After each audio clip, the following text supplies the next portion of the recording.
Hey guys, just wanted to talk about really quick, just one of my favourite Sega franchises, and an often overlooked one due to its budget title, the Master System, was the Ninja series, or the Sega Ninja series. It originally started off in the arcades made by Sega, and I think it was just called Sega Ninja, also known as Ninja Princess or Princess Ninja.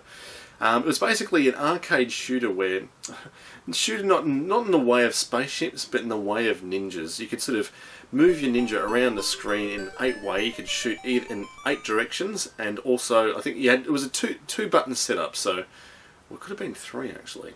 But anyway, the way I played it was 2. So one button you could sort of shoot in 8 different directions, and the other button you could sort of shoot. You could strafe left to right, move up and down, and always shoot sort of directly upwards. So you're basically a ninja, and you're on the way to the castle and all that sort of amazing stuff. Don't know exactly about the story, but what it did have was amazing gameplay. You could kind of sort of compare it to. I guess the Nintendo freaks would say, oh, that kind of looks like Ikari Warriors, or you can also compare it to, say, Ashura, which was on the Mark III as well. That sort of that top-down sort of shooter view, where like in Ikari Warriors, you've got two sort of soldiers which sort of can move and sort of shoot all the enemy and all that sort of stuff. But this had ninjas, so it made it awesomely cooler. So originally it came out, as I said, on the arcade. Now Sega at the time. I think their first console would have been the SG1000. At that particular point, that's the only machinery that they had out for the home gaming enthusiasts. So they released this one here, which is the Ninja Princess on the SG1000 on the Sega My Card, which is it's a sexy little thing. Look at this. Look at that packaging. Oh, looks nice. It's like opening a pack of cigarettes. What? Going through withdrawal symptoms? Probably Mr. Arnold.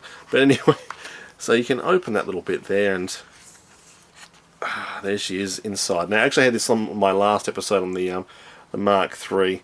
I used that little card there, similar to what you'd find in the NEC PC Engine in the Hue cards, but yeah, that's the Ninja Princess with a cool little packaging. That's one of the selling points for the Sega My Card series. But yeah, that's as you can sort of see, that's the Sega SG1000 could be sort of be compared to, or yeah, probably say like a ColecoVision in its sort of graphical capabilities. It was very early for Sega, or for Sega, I should say. I'm getting my Australian accent all over it. But that was Ninja Princess. Now, I picked it up recently, and I'd been after it, as I said last episode, for a really long time. It's always one of those ones that eluded me. That the Sega My Cards can be really hard to come by, as opposed to some of the other titles. And Ninja Princess certainly didn't let up with being tricky to find. So basically, that was your first iteration of the Ninja series that you can play on the SG1000, and it's a great little game. We'll go into a bit of gameplay footage a little bit later on. We'll do a bit of a comparison between the 3. Now, that it came out with once the technology got a little bit more powerful in the Sega Mark III or the Sega Master System, it came out with this version of the Ninja. Now, this is pretty much what you'd have at home on your Sega Master System. Pretty much the same. I think the levels in this one, in the Japanese version, are slightly, not different, but in a different sequence. So I was actually watching, I think it was Luke Morse actually did a video on that when he picked up his Master System recently. And I was sort of watching it because, as I said, I love the game, and I'd played it, the living crap out of it as a kid. And I sort of noticed, like, what? That's not level 2.